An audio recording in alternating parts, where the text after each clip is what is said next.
Bom, nesse momento nós vamos dar início à nossa aula de escatologia. O tema hoje são os juízos, tá bem? Os juízos escatológicos. A pergunta que a gente começa fazendo é a seguinte: quando, afinal de contas, começou o fim dos tempos? Será que os fins dos tempos ele vai acontecer somente quando Jesus Cristo retornar em glória? Aí é o fim dos tempos?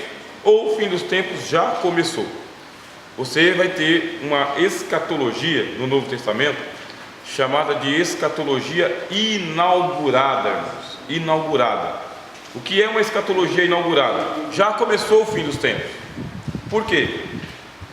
Porque Jesus Cristo já veio. Jesus ele só viria no fim dos tempos. Ele marcou o ponto final. E aí é por isso chamado de escatologia inaugurada. Por exemplo, você está lendo lá as cartas do apóstolo João. E o que ele diz? Filhinhos, é já a última hora. Não é isso que ele diz? Última hora é última hora, acabou. Estamos vivendo a última hora, é o último instante.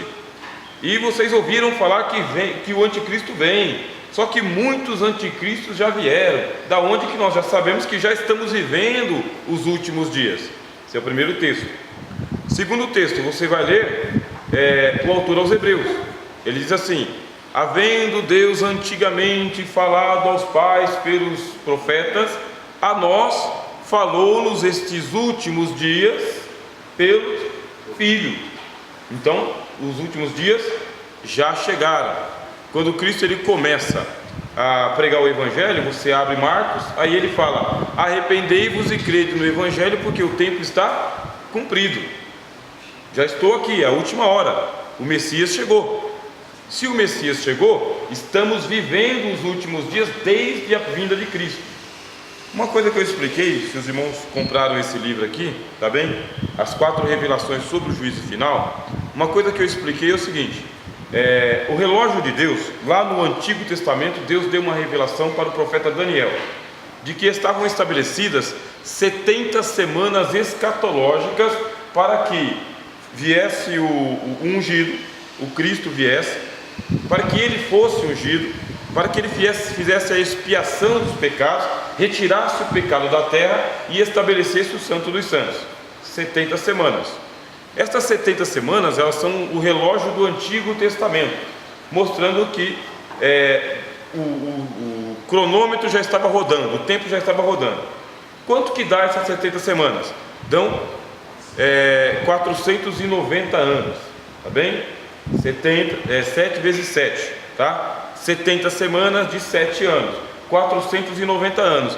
Aí o anjo que revelou a Daniel disse: a partir da saída da ordem para reedificar Jerusalém, vocês vão contar 49 anos, tá bom? Ou 7 semanas. Por quê? Porque entre o povo judeu havia uma festa chamada Festa do Jubileu. Esse jubileu ele era comemorado de 50 em 50 anos. Por quê? Passava os 49 anos, o judeu se endividava, se vendia como escravo, vendia as propriedades. Quando chegava no ano do jubileu, que é o ano 50, aí aquele que tinha vendido as propriedades, ele recebia elas de volta. O judeu que tinha se vendido como escravo, ele ganhava a alforria, a liberdade. E o povo judeu voltava novamente ao ponto zero. Começa tudo de novo. Você errou até aqui, mas agora você vai começar de novo. O anjo revelou a Daniel que eles iriam comemorar um jubileu, desde a saída da ordem para reedificar Jerusalém até as 7 semanas. Primeiro jubileu. Isso aconteceu. Os historiadores dizem que aconteceu no ano 445, aproximadamente, antes de Cristo. Então, mais ou menos essa data, né? A data ela não é 100%, tá? Não é 100%, mas é mais ou menos isso. Depois o anjo disse: agora vocês vão contar depois das 7 semanas, mais 43. Então você pega e soma os 43 mais as 7. E ia ficar faltando só uma semana, a última semana.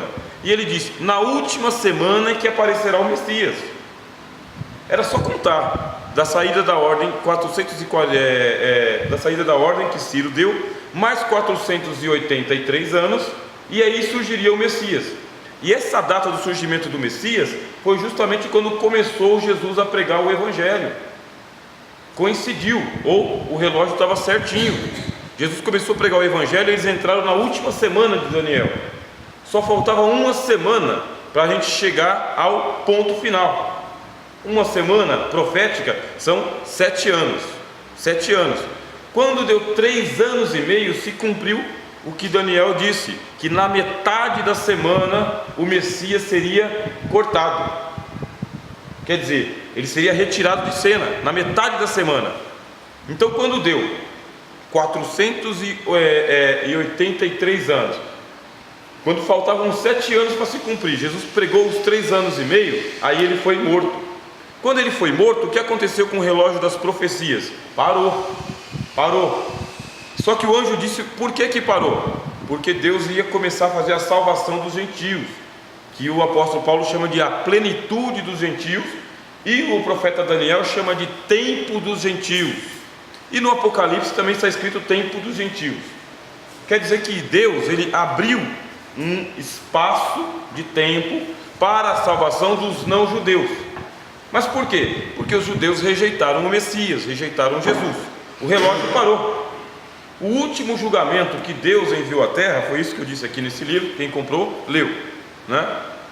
O último julgamento de Deus, pessoalmente, sobre a terra, caiu sobre Cristo. Eu comentei sobre isso aí, lá no nosso grupo.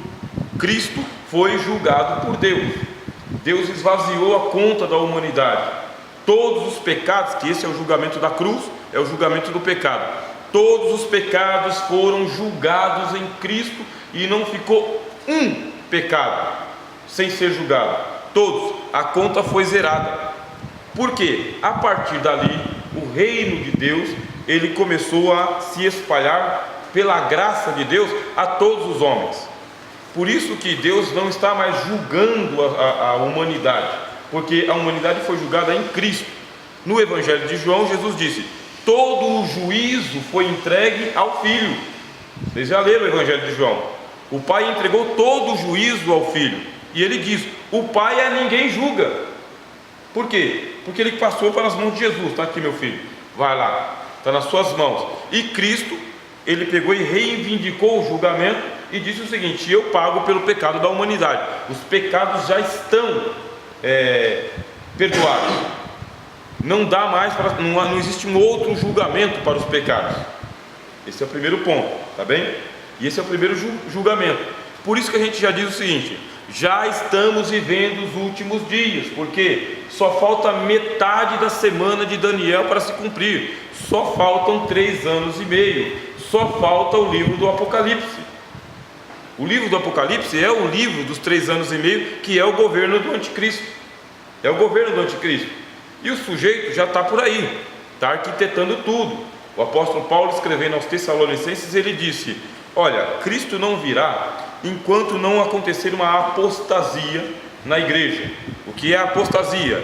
É a igreja fora da presença de Deus. Isso é apostasia. Não importa se ela é uma denominação ou se ela é um ministério, não importa se ela é um conglomerado de igrejas. Apostasia é a igreja fora da presença de Deus. Paulo disse, vai acontecer.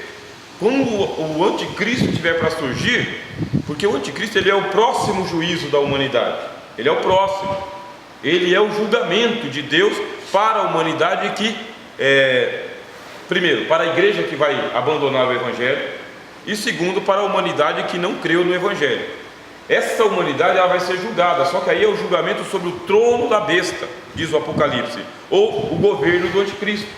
E como que esse anticristo ele vem? Primeiro, na época que ele surgir, vai haver uma igreja apóstata.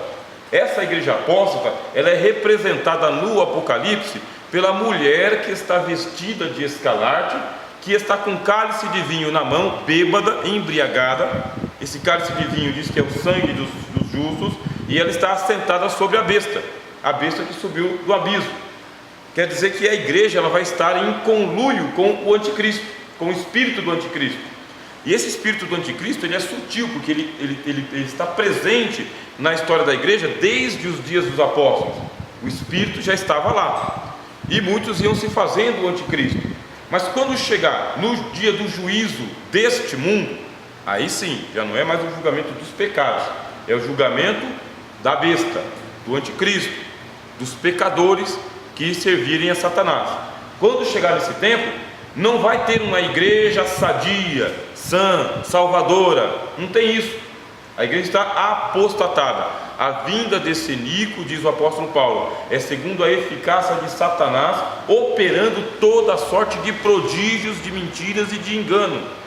Aí Paulo argumenta, por que Deus permite que Satanás ele venha e ele engane a todos? Porque Apocalipse 13 diz que ele vai enganar a todos, ninguém escapa, e ele obriga, ele faz com que todos recebam o seu nome, o sinal do seu nome, porque agora é a hora dele.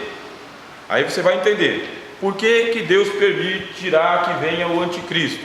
Paulo diz, Deus permitirá enviando a operação do erro, para que creiam na mentira e sejam julgados todos os que não creram na verdade.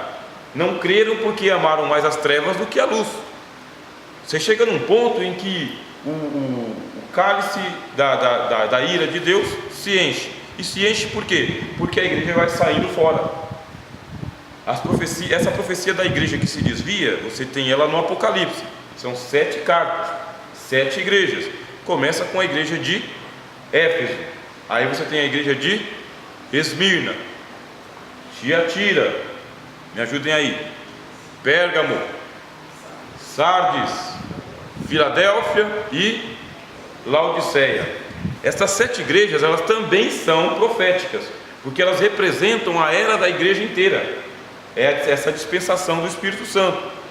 Éfeso representa a igreja dos apóstolos, Esmirna representa a igreja dos mártires, Tiatira representa a igreja que está sendo dominada já pelo Império Romano. Pérgamo já é a igreja mesmo que ela está sentada com os poderes desse mundo, envolvida com esse mundo. Aí você tem a igreja de Sardes, que representa uma igreja que é a igreja da reforma, tem nome de que está viva, mas está morta. E vem a igreja de Filadélfia, uma igreja que recebe um avivamento, mas ela tem pouca força. A igreja evangélica, por mais ostensiva que ela seja, por maior que seja a sua propaganda, ela é uma igreja que ela tem pouca força na sociedade, no mundo, e pouca força sobre os cristãos também. Os cristãos da igreja da era de Filadélfia não são cristãos do tipo assim, Esmirna. Não, tem pouca força, mas não nega o nome de Jesus. Só que depois da era da igreja de Filadélfia, vem a igreja de Laodiceia. E a igreja de Laodiceia, ela é totalmente comprometida com o reino do diabo, com o governo do anticristo, seus valores, suas doutrinas, os seus ensinamentos. É uma igreja mundana mesmo, mundana. É um outro relógio que existe. Chega no momento que Cristo ele disse profeticamente: vocês são o sal da terra, vocês são a luz do mundo. O sal perdeu o sabor e a luz perdeu a clareza. Serve para quê esse sal? Ser lançado fora e ser pisado pelos homens. É uma igreja que ela não vai ter a presença do Espírito Santo e o poder da palavra, e ela vai estar comprometida com os valores deste mundo. Vai facilitar para o anticristo. Quando essa igreja estiver em evidência, mas isso aí é popularmente mesmo, é mundial, é uma coisa assim, todo mundo, entendeu? Todo mundo. Aí já é apostasia, e vai se manifestar o homem do pecado. E aí o apóstolo Paulo fala: o homem do pecado é um julgamento de Deus. O primeiro foi sobre a cruz, não foi? O segundo, o anticristo, é um julgamento de Deus sobre a igreja falsa, que vai estar em evidência, e sobre o mundo que não recebeu o evangelho. O governo do anticristo, 3 anos e meio, é um juízo de Deus, e é chamado de juízo final para a terra, tá bem? Antes do grande trono branco. Isso é importantíssimo que cada cristão compreenda. O Apocalipse ele trata só, tá bem, dos 3 anos e meio do governo do anticristo. Só isso ele trata. Ele não trata dos 7 anos, porque a gente tem uma interpretação dos dispensacionalistas que ainda faltam 7 anos. Faltam 3 anos e meio, diz o Apocalipse. Agora a gente pergunta: nós veremos o anticristo? Se nós formos a igreja que estivesse se afastando totalmente do Evangelho, nós veremos o anticristo, nós o veremos, ele fará parte do nosso pão diário, ele estará no nosso programa televisivo, ele virá e se assentará sim, junto aos líderes das nossas igrejas. Se você imaginar que a igreja evangélica brasileira, ela tinha asco aos políticos, político lá fora, e o púlpito não dava para ninguém, e hoje você sabe que os políticos estão ocupando tranquilamente as cadeiras dos púlpitos, tranquilamente, quer dizer que o irmão da igreja não tem oportunidade, fica 10 anos sem dar oportunidade para ele ter um testemunho. Só que chega o político, barão de Araruna, já é colocado um tapete para ele e ele é colocado ali, púlpito, lado a lado, e lhe é franqueado o microfone. Você sabe disso. Ora, esse já é o espírito do anticristo, porque você poda o irmão que está em comunhão, mas você cede a palavra de influência para o espírito do anticristo. Então, será que o professor Rogério está ensinando que nós devemos ser apolíticos? Não, eu estou dizendo que existem 2 pesos e 2 medidas, porque a igreja ela vai se mundanizando de uma tal forma que ela vai aplaudindo aqueles que vão persegui-la depois, vai aplaudi-la. Essa é uma igreja que se apostatou. Se ela se apostatou, então você já sabe que o relógio de Deus daqui a pouco vai começar a girar novamente. Por isso, há uma previsão de que a igreja venha a ver o anticristo e sofrer o que a Bíblia chama de princípio de dores. No princípio de dores, aí Jesus disse: nação contra nação, reino contra reino, terremotos em vários lugares, angústia das nações, bramido do mar, fome, pestilência. Quer dizer que a terra vai convulsionar, e isto a igreja aqui, no princípio de dores, a igreja está aqui, mas está marcado o arrebatamento da igreja. Acontece que por ocasião da volta de Jesus, este arrebatamento da igreja é algo a de se pensar. Quem será arrebatado? Quem está preparado? Quem estará pronto? Quem será levado e quem será deixado? Porque quando Jesus disse: estarão 2 em uma cama, um será deixado e o outro será levado, são 2 crentes, tá bem? Não está falando de 2 ímpios, são 2 crentes, é um casal de crentes que está na mesma cama, um é levado e o outro é deixado. 2 mulheres estarão no moinho, são 2 irmãs crentes, uma deixada e uma levada. E por que isto? Porque nem todos os que são de Israel, são israelitas. Nem todo que me diz Senhor, Senhor entrará no reino dos céus. Jesus falou isso aí muitas vezes.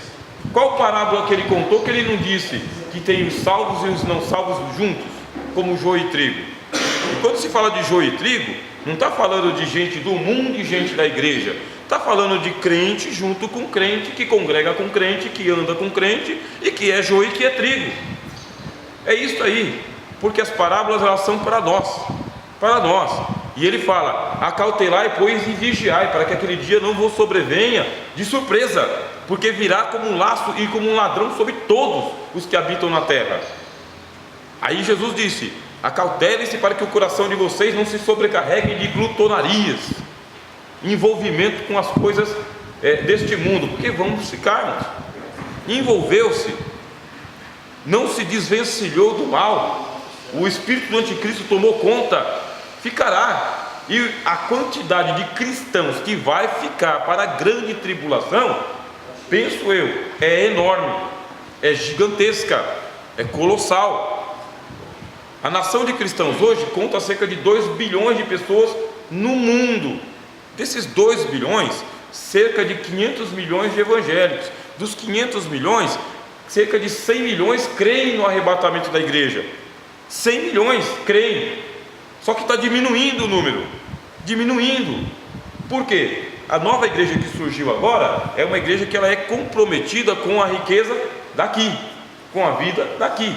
Eu não sou contra você ser próspero e envolvido com as riquezas daqui, desde que venha em segundo plano, como disse Cristo: buscai antes o reino de Deus e a sua justiça, primeiro lugar. Agora, se o reino de Deus se transformou para você em alguma coisa do tipo ganhar, ganhar, ganhar, nunca perder, vencer, vencer, vencer, então o juízo da grande tribulação pode chegar até você. A fé no arrebatamento não é uma fé de todos os cristãos, é fé de alguns pentecostais. Assembleia de Deus, uma Deus e Amor, um Brasil para Cristo, esse movimento evangélico que a gente tem aí, dos anos 90 para lá. Esses dos anos 90 para cá, nem fala desse assunto, eles nem ensinam esse assunto. Os crentes do neopentecostalismo, por exemplo, não creem, porque não sabem. Você fala sobre e eles não entendem. Está na internet e tal, tem livro, mas eles não creem e não entendem. Uma igreja então vai entrar para a grande tribulação, uma igreja gigantesca, e o arrebatamento vai alcançar as pessoas, sim. Agora, quem será alcançado por esse arrebatamento? Quisera Deus que fosse todos os evangélicos do mundo, mas nos parece que não serão todos os evangélicos. Muito pelo contrário, a apostasia vai tomar conta de tudo.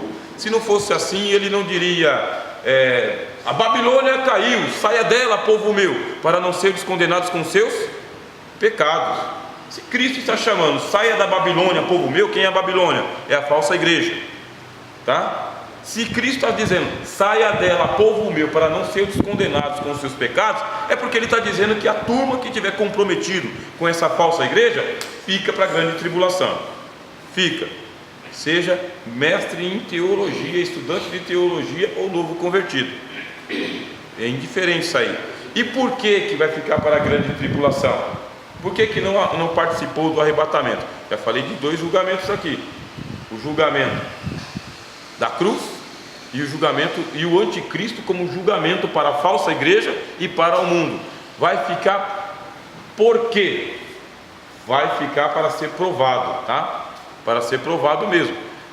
Ainda existe a possibilidade desses cristãos que vão ficar para trás de ficamos para trás. Tem sim a chance. Agora, será tão como é hoje? Não será, porque agora é o juízo. O relógio voltou a correr. Agora Deus tem 7, olha só a calamidade. Deus tem 7 selos, 7 trombetas e 7 taças, juízo para cair sobre o trono da besta. Enquanto ele está abrindo os selos, ainda se processa a possibilidade de salvação. Está no Apocalipse.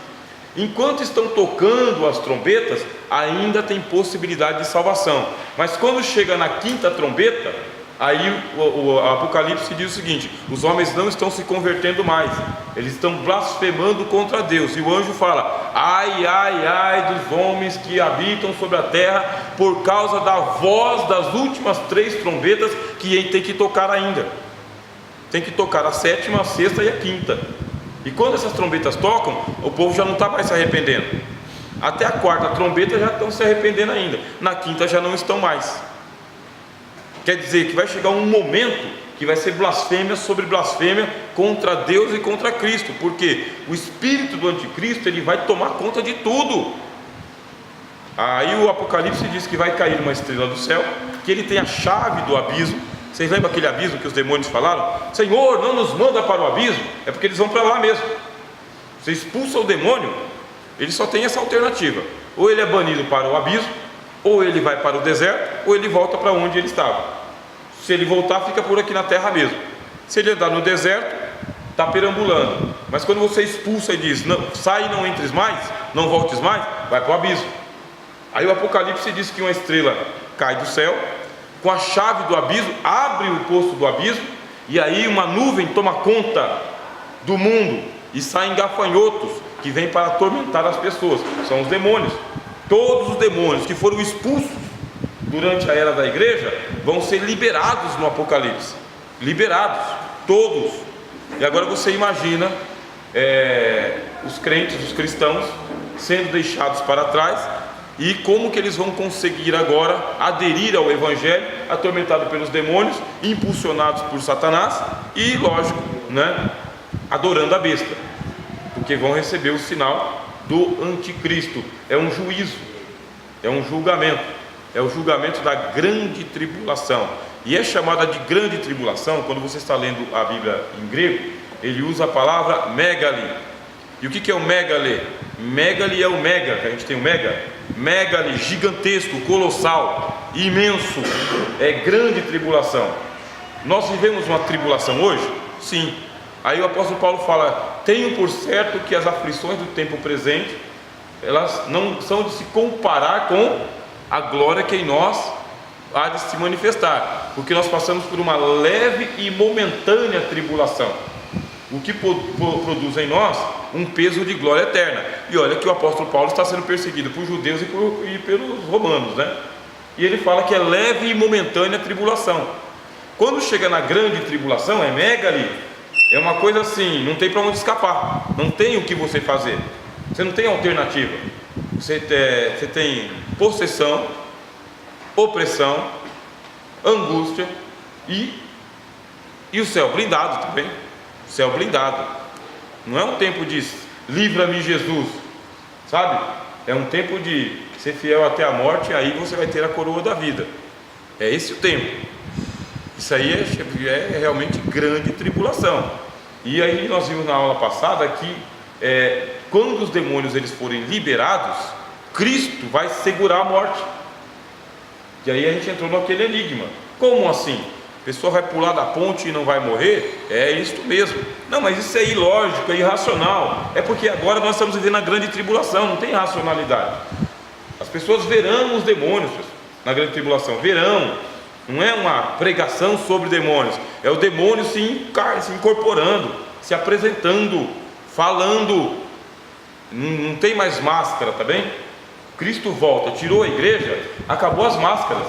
É ostensivo, é o diabo aparecendo, é demônio aparecendo, atormentando. É a grande tribulação de fato. Não tem mais tampa, nem estampa. O pessoal vai saber disso daí. Por isso, Cristo vai segurar a morte. Segurar a morte porque a pessoa não vai morrer mesmo. E aí vai se cumprir, tá bem, o que muitos disseram, que a alma fica aprisionada no corpo ali.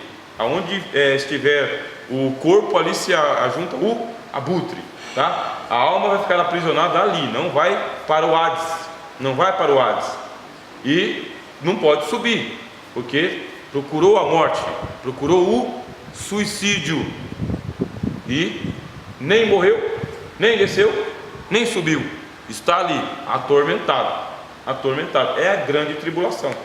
E vocês acham que eu estou sendo fantástico? É fantástico?